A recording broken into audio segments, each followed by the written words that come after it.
Welcome back to Star Wars Minute. It's the daily podcast where we analyze, we scrutinize, and we celebrate the Star Wars movies 1 minute at a time.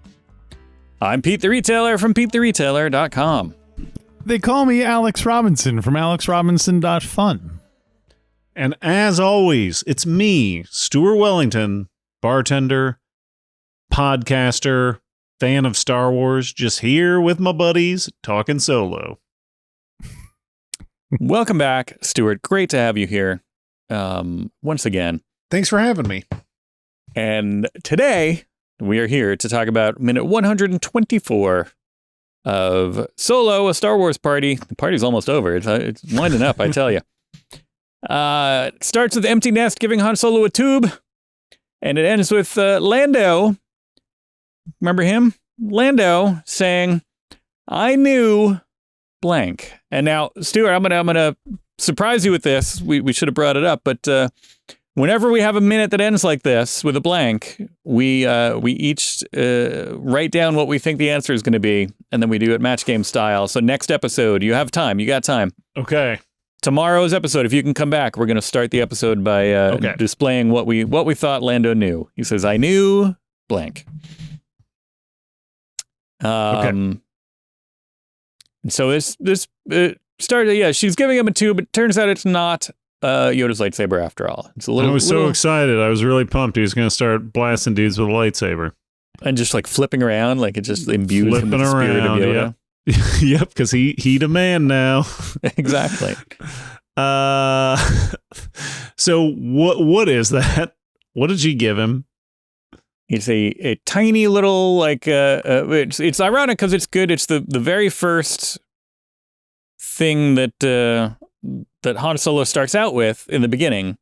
He stole, like, the whole thing started because he had stolen a little tiny vial of coaxium. Right. That was worth a good amount of money. Like a taste of their heist. And similar little thing where it's just like one little droplet in a tube at the very beginning of the movie, and now as a going away present, the home version of the game, Enfys Nest gives him another little droplet of coaxium to start little nest egg. No, what? Seed money? Something like that? I don't know. Enfys Nest egg. Enfys Nest egg. So it's a good little, mirror. It's like the whole movie, it rhymes with itself. It comes full circle that it's like, all right, now he's back. He's just hanging out he's got one little thing of coaxium, and the whole adventure starts over again. Oh, it's like RoboCop then. There you go. Maybe that's why it took Weasel so long to load up the coaxium, because he had to kind of take some out and right, just one little shake some out into a little cup out, and whatever. And then mark which one that was. Remember, this one was the one that was opened, Oh, right. Yeah, and that's how you transfer coaxium, is you just shake it out like it's like salt or like Parmesan or something. A little coaxium on your pizza. Mm-hmm. Star pizza. Yeah, I would post that on my TikTok as a flex. You haven't eaten pizza until you've eaten 600 credits worth of pizza. Right. I like that they had a little caddy, they had a little thing all ready to go. I guess it's a coaxium processing area, so they must have jars of different sizes and stuff. So that would make sense. It's like they sell those little red gas cans at the gas station, right? Yeah. Do they? I think so. I can't say I've ever seen somebody buy one there. Yeah, I don't know where you buy red gas cans, but that's the only container I've seen people get gas in, and of course they would sell it at the gas station, right? You would think so. Or else I'm just going to have to fill up like Ziploc bags with gas, and that seems crazy. That's not a good idea. It's probably the kind of thing they are there, but you just don't notice it because you're not looking for them. Right. You know what I mean? There are probably like 4 of them in the corner or something that they... right. Like in the car parts section where they have like all that stuff, like chamois of various kinds. And I normally just rush past that to get to the display of, books on tape that they sell to truckers with the big logo, Movies for Your Mind. Love that crap. Best of Chris Christopherson tapes. Right. That was. I mean, the thing is that if you're a trucker, you already have that. So it seems like that's poor salesmanship. A tape. I think I bought it on tape at a gas station like that. But I've since replaced it with a CD, and then now I have it as a digital version because I loved it so much. But it was a combination split half and half greatest hits of Tom Jones and Engelbert Humperdinck.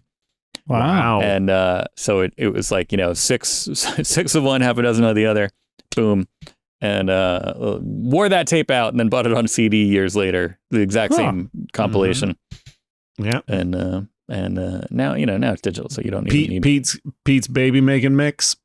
That's right. That's what I wrote on it as like a teenager on a cassette, and everybody was like, "Oh." I don't know any. I know Tom Jones. I wouldn't say I know any Engelbert Humperdinck. At least not that I'm aware of. Maybe there's a song that I'm like, to start singing. Yeah, goes a little something like this. I'm trying to think of what his he did a big version of that "Release Me." Please release me. Everybody did that. Yeah. What are his? I'm trying to think of it's tough because it's all like I don't know what's a hit on there and what's not. There's another great let me look. When I Google Engelbert Humperdinck songs, "Man Without Love," that's a good one. Don't know it. "Release Me." I'm trying to. "There Goes My Everything." That's a good song. That one's on there. A lot of these aren't on there, which is interesting. I feel like we're not gonna get anything. Yeah, I Can't Stop Loving You. You guys know that song. I Can't Stop Love. I think other people have done it more famously and perhaps better, but I think that's so it doesn't sound like he has any like rounds. Doesn't sound like he owned any, like he never claimed, like he never made a song his that like, oh, no one would ever do that song again because he did it. It sounds like he's just kind of like doing almost like standards. Anyway, this is I feel like I know him exclusively as like a goofy name that somebody might mention as like a nerd would like. Yeah. Right. No offense, Pete. No, it's hey, I fit that bill. The most absurd part of that whole thing, of course, is that his real name is Arnold Dorsey. And he chose Engelbert Humperdinck as a pseudonym. And I mean, it's a name like that's a Star Wars level name. Like that's a name. Yeah. You remember that. And his fans are called Humperdinkers. So, I had a question now. Yes. About the coaxium? I have more about the coaxium. The quizmaster's back asking questions. It's the same question I've asked before, but here I have an idea as to what the answer is, because when they give him the tube and Han gives it to Chewie and says, "Hey, don't lose that." And what do you think Chewbacca's answer is? Because they give a little chuckle when he answers. And I mean, in my book, he was just like, "Hey, you go, don't lose that." And Chewie's just like, "F you, dude!" Like, because Chewie just had to carry the whole thing for like away, and then carry it back, and then he's been the one responsible for all this stuff. And then Chewie, they give him a little vial, and he hands it back, doesn't even look at him, and he's just like, "Yeah, you go, don't lose that." Yeah, it's a bit. I'm assuming he's like, well, it's probably good that you gave it to me because you're the one that loses things. Yeah, there you go. He mentions that he also will probably mention somewhere in that noise that he made that Han just lost his girlfriend and that he lost his father figure all in like the span of 5 minutes? Like, yeah, just rubbing it in there. I like Enfys Ness's kind of like, when he goes, "Here, hold, take care of this, Chewie," and she goes, "Ha!" She like laughs like it's like she understands that he's making a joke and doesn't want to be rude, so she's just like, "Ha ha ha!" I see. It's a funny thing, and I feel like Chewie should have put it in his bandolier. It would have been a perfect opportunity. Seems like the right size. What's in that? Like bowcaster bolts? What's in his bandolier? Nobody knows. Okay. I don't think he has the bowcaster yet, right? Is there a incredible cross sections of his bandolier in that book? Not in the Solo a Star Wars guide. Technically, he got this bandolier from Beckett or from Corso? Beckett. So I'm not sure if this is just like a leftover one they had, or this is This is kind of like his. That is his identity right there. Yeah. Yeah. It must have been a big deal where he shifted to the just single strap bandolier as opposed to the double strap, the Y front. The Y front that he wears in this movie. But then we switch. We get Lando. Did anybody else have anything else while we're still on Sardaka? Well, before we get to Lando, he goes, she's like, "Oh, you want to join the rebellion?" And he's like, "No." And she gives him the coaxium, and then he just kind of like walks away. And I was like, "Where are they walking to? Is there like a bus service or something like that in this? That we're gonna wait 15 hours for the next shuttle to arrive, but we're just gonna wait over here, not stand next to you guys." Yeah, I already kind of said my cool line. I don't want to stand around. They had to wait till she left before they could figure out how to, they just kind of like went around the corner. And we're just going to hide over that ridge for a little bit. Yeah. Or did they have, remember the guy at the air control center, do you think they had him call them a space lift? Space Uber, yeah. Yeah. Do you think they have private? Too. Do they have public transportation in the Empire? Or do you think it's all privatized? We guess we don't really know enough about the Emperor's economic policies to really. Well, I imagine it's all privatized, right? I don't know. I mean, it could be like Russia, where it's all. Yeah, true. What's Mussolini made the trains run on time, so like maybe it's if you keep the infrastructure running strong, you can get away with more. So maybe there's good public transportation. This will all have to be covered in our Ken Burns' Empire. Yeah, that's part of that's one of the rebellion's tenets is they want to encourage increase of growth in the tech field. Right. Give more freedom and less oversight to tech companies. It'd be great if that's what they were fighting for. Is, you're like, wait a minute, I'm not into less this taxes anymore. Less taxes on the wealthy elites, more, Right. Yeah, the people like Bail Organa, and they're not, Yeah, he's a fiscal conservative. They're all probably pretty well off, and so they're they probably just they don't want any more. I don't want people up in Coruscant making rules that affect them. Bail Organa was a senator for 20 years under the Empire, so he must have been doing okay if he was, if he couldn't have been pushing that hard to change stuff. Mm-hmm. So, anyway, that's the thing. For him to succeed, he needs to keep pushing this concept of an Empire boogeyman. Yeah. Please make sure you vote this year. So yeah, please. It's getting dark around here. Yeah. Okay, so we Lando. We get to Lando system. He's not a system. That's the funny. There's a common misconception. Yeah. He's the man. He's okay. That's what they're going to bring Yoda's lightsaber to him because I heard you're the man. I heard Yoda man now. So it starts with a voiceover narration of Lando telling someone about his adventures at the Star Cave Nebula. Star Cave Nebula. What is the Star Cave Nebula? Exactly. Boom. It's yet another reference to the wonderful early EU books, the Lando Calrissian adventures. The Star Cave Nebula is from Lando Calrissian and the Star Cave of Thonboka. Thonboka, which in the native tongue of the people there means star cave, I believe, something like that. There's a nebula that has a little star cave in it, and inside that cave there's a model of the nebula, and it's in a crystal form or something like that. It's a weird model of the nebula. It sounds suddenly a lot less impressive that there's a model. But inside the real nebula, there's a cave. Yeah. At the center of it, there's like a planet that has a cave. With a model and inside nebula that cave is is like a crystal model of the nebula itself, which so. It must look, Alex. It must look cool. Just let them have it. It's fine. There's like Mount Rushmore. You got to see it in person to really appreciate it. Yeah.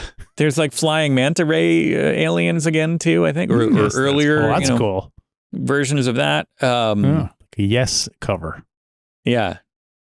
Yes was a group, pop group. But yeah, so him saying very few people have actually seen the Star Cave Nebula. It's true. And it's neat. We already had him when he was narrating his diary before. We had him talking about the mind harp of Sharu. And now he's talking about the Star Cave of Thonbaka. And there's an element almost where he's fast talking somebody with a story, and we get like shots of like jungle foliage. And it definitely feels like the end of an action movie. Like I almost expected like Caribbean, like steel drum music to be playing, and they're like, "Oh, our heroes made it, but are they going to go on another adventure?" Yeah, it does really seem like it's that. Yeah, like that. It isn't diegetic sound. It is him just narrating like, and it turns out they met me back at the thing, and like we get the yeah, totally that kind of why am I there just does it's like a Fast and the Furious, like Romancing the Stone is the an amazing movie, but it doesn't take place there. The end is where they show up in New York with the boat, right? But instead of steel drum, it's all saxophone. Like that is the sexiest sax score you're gonna find. It's like number 1 80s saxophone score. It rules. Yeah. I watched that movie 1,000 times when it was on cable back in the 80s. I don't think I've seen it since then. I wonder, does it hold up? It does hold up. It's super good. The part that holds up the least, I would say, is the actor who plays the like drug lord that that like helps them escape. That actor is also a film director, and a pretty damning story came out about a film he was directing where he was very abusive to the female lead. I think was it Deborah Messing? I'm trying to remember. I think it might have been. It was a walk in the clouds with Keanu Reeves, but so that sucks. That makes the movie less fun. But it's a fun movie other than that. Aw. Yeah, sorry for possibly bumming everyone out.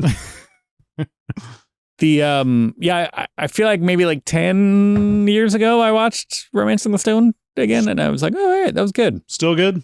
I did not go on to watch Jewel of the Nile after that. No, don't do that. No. What about War of the Roses? I don't think I ever saw that. I never saw it. It still weirds me out to watch older Michael Douglas movies and then watch the new Ant-Man movies where they de-age him. And de-age Michael Douglas does not look like young Michael Douglas. Like young Michael because he had work done, they like did away with the jowls, which was part of his charm. But whatever. You can't have everything you want.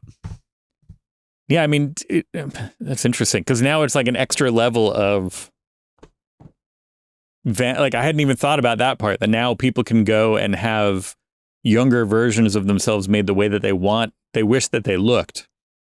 You know what I mean, I imagine Michael Douglas is probably like, do you think he probably doesn't have that much sign off? I think they simply are just like, let's make him look as much like older Michael Douglas, just younger.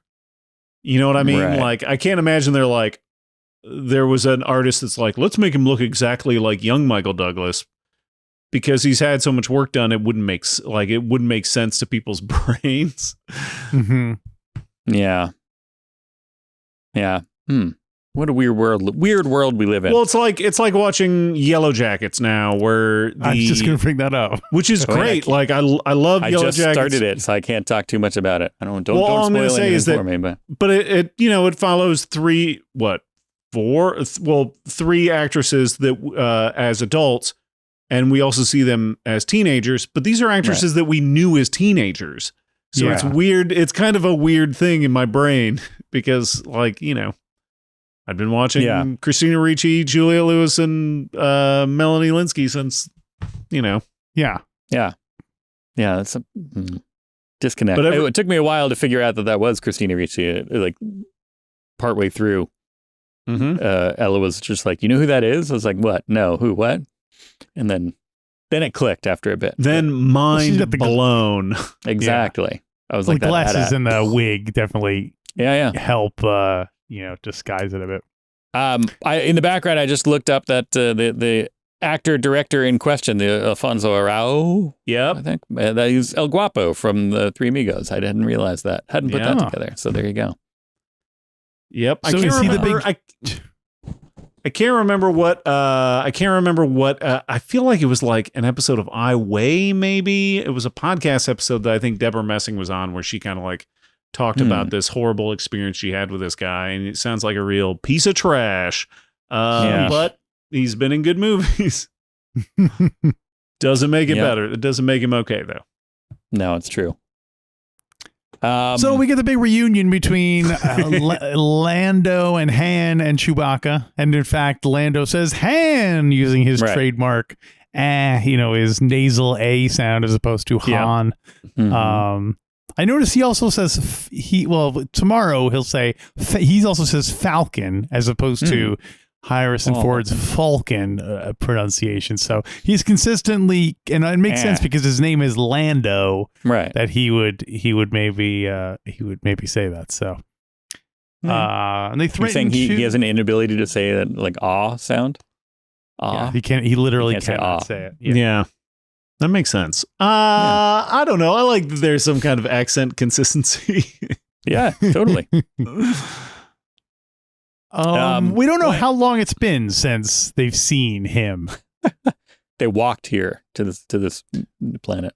Can you refresh my memory? What were the circumstances for them splitting up? They were both on that planet that they were just on, the Enfys Nest planet there. And Lando, the Falcon, was all trashed from the adventure they'd been on. And Lando was just had enough, and he's like, send me my share of the loot. I'm getting out of here. And he just kind of took off. Well, he didn't even say, like, as soon as the Enfys Nest showed up, he split. Yeah. Okay. He turned tail and ran. Okay. But they do the trick. It's a nice little bit of a, I don't know if you'd call it a nice callback or not. They do the thing where when they first meet each other, Han is yelling at him saying, "Oh, Chewie should tear your arms off," and Lando's like, "What?" Not Chewie should tear your arms off. I should have Chewie rip your arms off. Which again is he's very dismissive. I should order my servant to rip your arms off. So I don't know about that. Han sees in Lando's sleeve he has that his little card cheater machine, and so then Han goes in so they can hug it out. Yeah. Which is a sort of ring theory to later on when they meet in Cloud City, Lando pretends he's mad, and then they hug it out. So that's where Han Solo and Lando got the idea to hug it out. To hug, when they see each other. What's the card game? Is it Sabak? Mm-hmm. Am I right? Oh, awesome. Yep, you are correct. It is, although at the time that the movie came out, it was marketed as Han Solo card game because they did not have the rights to Sabak, but they've since regained them. Oh, okay. Whew, thank God. Through litigation. Thank the maker. Disney could use a break. I'm glad something finally went their way. Right. I wonder how much money they spent legally to get the rights back.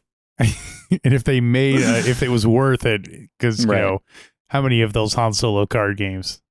Well, long term, they needed it back. That's the whole thing. They're always, that's the thing about Disney. They're always thinking long dollars. Long game, yeah. It would take 50 years for them to make the money back. Great. Freezing their severed heads, you know. Mm-hmm. Got nothing but time. This outfit of Lando's, I wrote, this is his most Mr. Furley outfit. Yeah, in the whole movie. 100%. There must be a word for that. There must Furleyan. What was Mr. Furley's first name? Ralph. Ralph Furley. Mm-hmm. Oh, Stanley RF. Roper. Stanley Roper, Ralph Furley. Right. Yeah. Okay, good. Glad we. Okay. But yes, this is his. We've seen a couple of fashions from Lando, but this is definitely a good look for him. I like it. Yeah, they clearly had fun dressing this character for. Oh yeah, yeah. And Donald Glover clearly had fun performing it. Yeah. Do you so you like him as Lando? I feel like when I saw it, he, like, in some scenes he was there's like an inconsistency, right? Like it clearly felt like he was going with an accent and like a style in some scenes, and then in other scenes it's completely different. I don't know if that's due to reshoots or something. But I guess I like the idea. But I'd have to watch it again before I could really comment on it.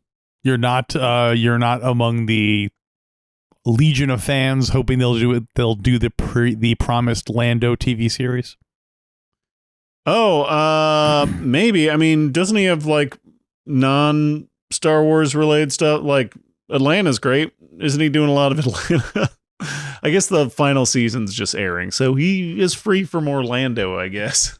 I don't know. Like, I certainly wouldn't mind of the established Star Wars characters that they could do a spin-off series for. This Lando, I feel like